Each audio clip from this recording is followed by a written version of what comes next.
যে একটি অন্তর্বর্তীকালীন সরকারের জন্য 2 মাস কিন্তু দীর্ঘ সময়। দেখুন এক মাসের ব্যবধানে প্রফেসর ইউনূস কি বলেছেন? তিনি কিন্তু গতকাল ভিন্ন কথা বলেছেন। তিনি গতকাল বলেছেন যে সংস্কার এবং নির্বাচন পাশাপাশি চলবে।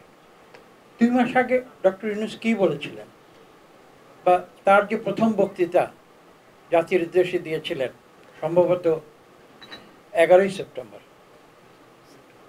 তিনি বলেছিলেন যে তিনি 6টি কমিশন করছেন এবং তিনি স্পষ্ট ভাষায় কিন্তু বলেছিলেন, আমার মনে আছে, এই কমিশনগুলোকে 3 মাস সময় দেওয়া হবে।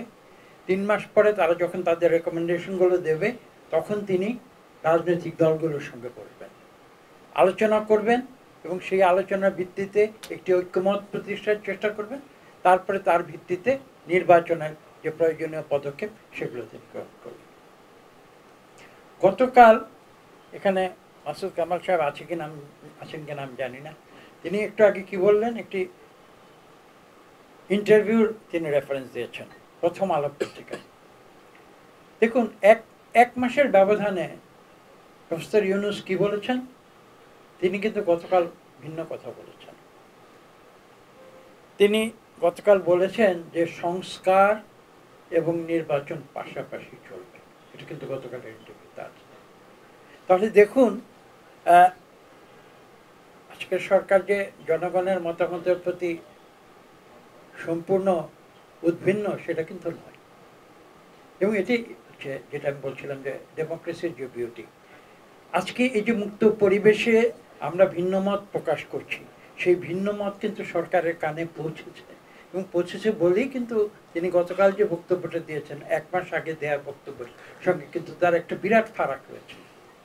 আরও একটি উদাহরণ দিচ্ছি, আজকে থেকে কয়েকদিন আগে, হতে পারে আধা ঘন্টার জন্য বা 1 ঘন্টার জন্য, কিন্তু তারা রাজনৈতিক দলগুলোর সঙ্গে মিটিং করেছে সরকার।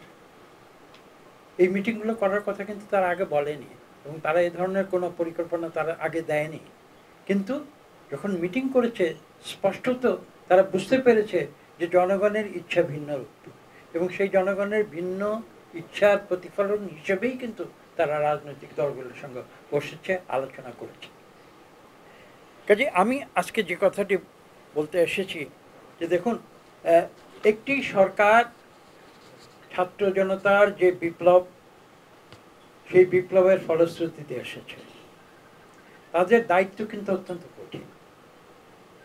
এবং এরকম কোনো পলিটিক্যাল সায়েন্সের টেক্সট বুকে লেখা নেই যে এ ধরনের একটি সরকার কিভাবে সরকার পরিচালনা করবে। সেখানে সংসদের কিভাবে করা যায় সেটা আছে, উচ্চ কক্ষ নিম্ন কক্ষের কথা আছে, একটা ইউনিটারি গভর্নমেন্ট তার কথা আছে, ফেডারেটেড গভর্নমেন্টের কথা আছে।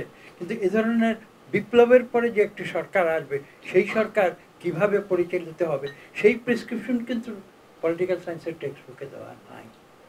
তো সে কথাটি কিন্তু আমাদের মনে রাখতে হবে যে আজকের সরকার যে কাজগুলো করছে, সে কাজগুলো তারা এমনভাবে করবে সেটা জনগণ আশা করে, যে জনগণের যে মতামত সেটাকে তারা বিবেচনায় নিয়েই করবে। এবং কিছু কিছু উদাহরণ আমরা পেয়েছি যে এই সরকার কিন্তু জনগণের মতামত নিয়েই চলছে। একেবারে যে জনগণের মতামত সম্বন্ধে তারা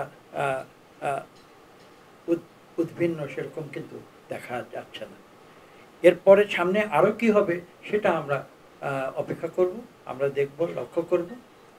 হ্যাঁ, হয়েছে 2 মাস হয়ে গিয়েছে, এবং এটা অনেকেই বলেছেন যে একটি অন্তর্বর্তীকালীন সরকারের জন্য 2 মাস কিন্তু দীর্ঘ সময়।